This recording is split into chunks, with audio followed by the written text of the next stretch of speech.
Bonjour à tous les bridgers, c'est Arthur Boulin et on se retrouve ici pour la donne du mois d'octobre. Donc vous allez voir ici un joli coup du dentiste.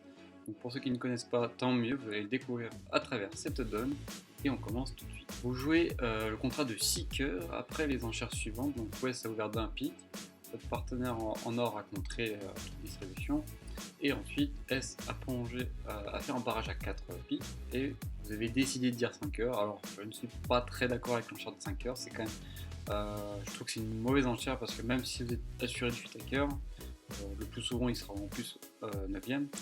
Le problème c'est que vous avez une main 5-3-3-2, donc une main régulière. Vous avez certes un As, mais le problème c'est que l'As de pique, normalement, quand il est 3ème comme ça et après ce début de séquence, il a beaucoup de chances de se retrouver dans la chicane. Et à mon avis, il va servir à rien. Il pourra plus servir contre un contrat à 4 piques en défense plutôt qu'en attaque. Mais bon, on va dire que vous avez dit 5 heures et là forcément votre partenaire s'est senti pousser des ailes à rajouter le 6ème. Tout n'est pas perdu bien sûr, mais c'est à vous et vous recevez l'entame de la dame de pique et vous devez réaliser 12 levées. Donc tout d'abord, comme d'habitude, on va compter nos perdantes. Donc vous avez 2 perdantes à cœur et une perdante à trait, donc ça fait 3. Maintenant on va essayer de compter les points et essayer aussi de compter les distributions et pour cela les enchères vont nous être très utiles. Les points c'est quand même assez simple, vous avez 20 points en or et 8 points dans votre main, ça fait 28. Donc forcément les 12 points restants se trouvent en ouest, donc 11 ou 12 points ça dépend.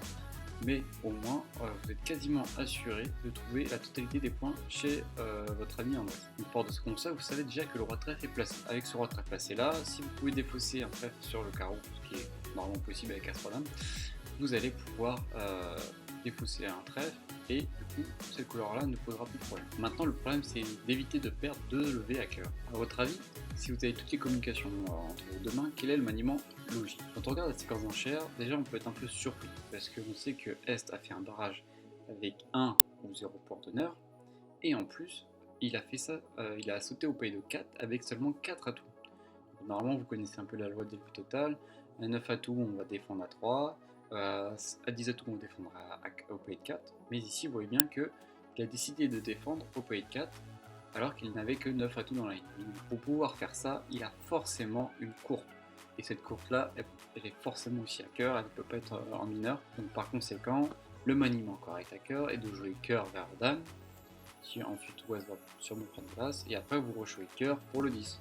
Vous ferez l'impasse contre le valet, contre Ouest, car a priori c'est lui qui possède As valet cœur long. Donc au moins 3. Mais ici vous allez voir qu'on a un petit problème, parce que regardez bien, après la dame de pique vous prenez bien sûr du roi de pique, car si vous jouez précipitamment cœur vers la dame, donc là S fourni, ok très bien, là à votre avis qu'est-ce qu'il va faire Ouest? Si il rejoue trèfle, il va devoir rentrer dans votre fourchette, c'est-à-dire qu'il va rejouer trèfle sous le roi et vous pourrez faire la avec la dame de trèfle, et vous pourrez ensuite faire l'impasse au cœur. Si joue pique, c'est pareil, il vous donne la communication dans votre main grâce à la pique. Donc bien sûr, lui, son intérêt, c'est quoi? C'est de rejouer carreau. En rejouant carreau, vous êtes obligé de prendre de l'as, ça c'est sûr. Et maintenant, qu'est-ce que vous faites pour revenir dans votre main et faire l'impasse au brick? Là, il n'y a pas d'autre solution, vous n'avez plus de pique, vous ne pouvez pas remonter à main de pique. À trèfle, si vous remontez à main à trèfle, vous allez devoir donner un trèfle, donc ça ne va pas. La seule chance qui vous reste, c'est éventuellement de trouver au moins 3 cartes à carreau chez vous. Donc vous allez tirer le roi de carreau et couper un carreau.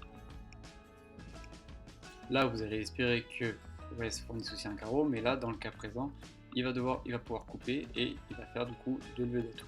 Donc pour remédier à ce problème-là, après la première levée, il faut faire un geste très important, c'est le fameux coup du dentiste. Le coup du dentiste, c'est que vous allez essayer d'arracher les cartes du joueur et ensuite le remettre en main pour pas qu'il ne vous rejoue dans la couleur que vous ne voulez pas. Donc là, ça sera du comment? Ça sera tout simplement entièrement As-Roi de carreau. Et là, maintenant, vous pouvez rejouer cœur pour la dame. Et là, vous voyez bien que vous ne craignez aucun retour de la part de West. Car déjà, si il rejoue pique, comme nous l'avons dit, bah, vous défaussez un trèfle du mort et vous faites la levée avec l'as. Vous pouvez ensuite faire l'impasse à cœur, tirer la dame de carreau et affranchir un carreau en coupant. Si il rejoue cœur, là c'est encore plus simple, hein, vous avez juste besoin de faire l'impasse à cœur. Si il rejoue trèfle, comme on l'a dit pareil, vous laissez filer le trèfle vers votre dame et ensuite vous pouvez jouer le 9 de cœur et laisser filer. Et bien sûr, si par hasard il lui reste encore un carreau, là cela veut dire que vous pouvez couper le carreau, le retour carreau de votre main, et comme ça vous pouvez ensuite faire l'impasse cœur. Cette précaution marche également avec les carreaux 3-3 ou les carreaux 4-2 en ouest, avec 4 cartes en ouest.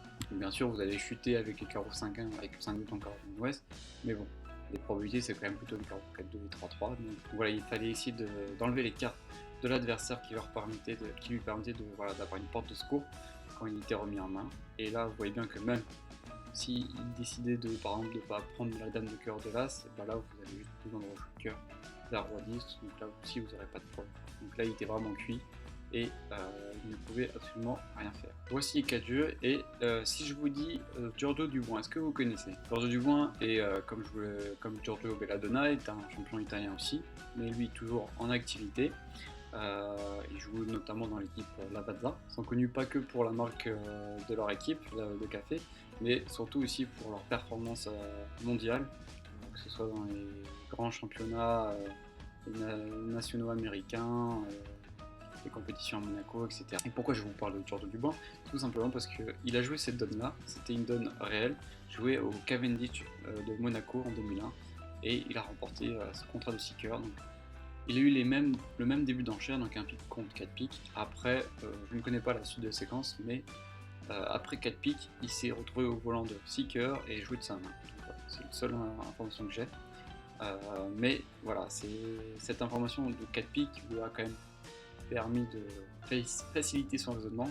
Il a permis de savoir que, bon, S, normalement, il aura à coup sûr le 5 boutons, voire la chicane à cœur, donc il savait où prendre le valet de cœur. Et voilà, c'est terminé pour aujourd'hui. Je vous dis à la semaine prochaine pour une nouvelle vidéo. Ce sera un thème sur le vrai ou faux. Et sur ce, portez-vous bien et à bientôt. Salut!